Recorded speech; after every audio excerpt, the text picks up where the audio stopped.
Now, I'm not one to usually make like dirty jokes and stuff, but I think McFarlane could have chosen a better place for the lights, because when they kind of show on, it doesn't look right.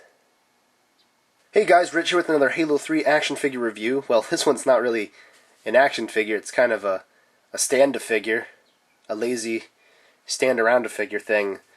Yeah. Anyway, this is Cortana. She came out in Series 1. Basically, when you get her, you get the figure and the base, and she is just one piece of figure. I mean, there's nothing, there's no articulation, nothing, absolutely nothing. It's just plastic. Now, for a lot of people, that probably is not a big deal whatsoever, and for me, it's not really a big deal either, because, I mean, it's Cortana. I didn't really expect to have the figure and be able to pose it, and with the way that the range of articulation that figures do have, you wouldn't be able to get her in this pose, which is more of her personality with her hands on her hips and everything. So, you know, one thing you'll want to know, though, is that the blue paint that is on her is not exactly made to be handled. In fact, you can scratch it off a little bit.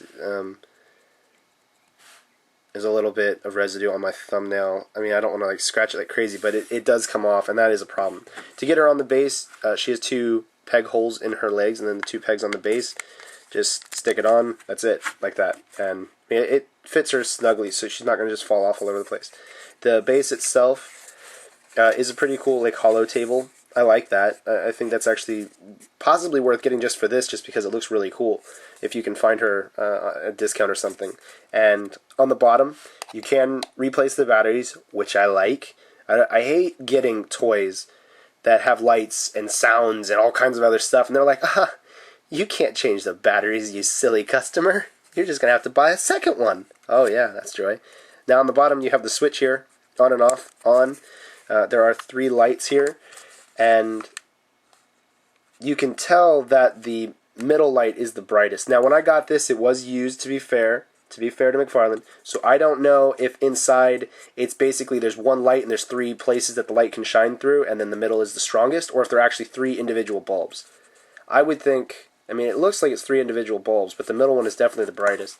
And depending on wiring and everything, I'm not an electrician or an engineer or anything like that, so I mean, I couldn't give you the best answer, but I mean, it's cool that it lights up, but I would have probably preferred if maybe they could have figured out a way to get the lights to come out of her feet, or the light to go through her feet and then up through the body instead of shining on her like that, or maybe angle the lights so that they shine more on her torso and face instead of other places.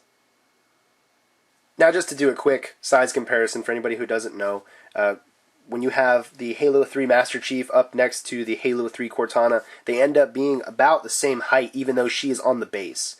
So there's not a huge difference there. So that is a larger Cortana. I would have liked if maybe McFarlane had gone and at one point maybe included a smaller Cortana with Master Chief. I don't know, maybe that would just be kind of silly and pointless. I don't know, I just would have liked it, because she's usually smaller in the game. She's usually not giant.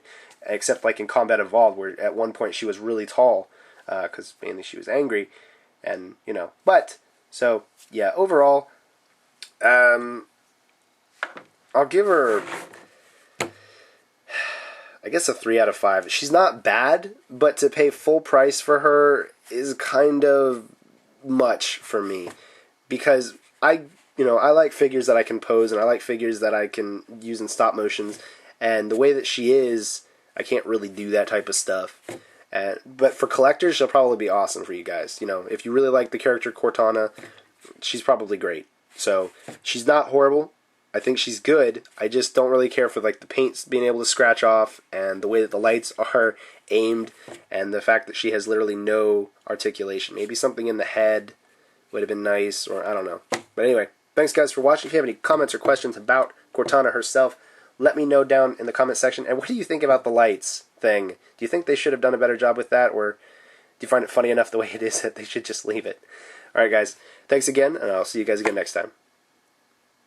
Peace out!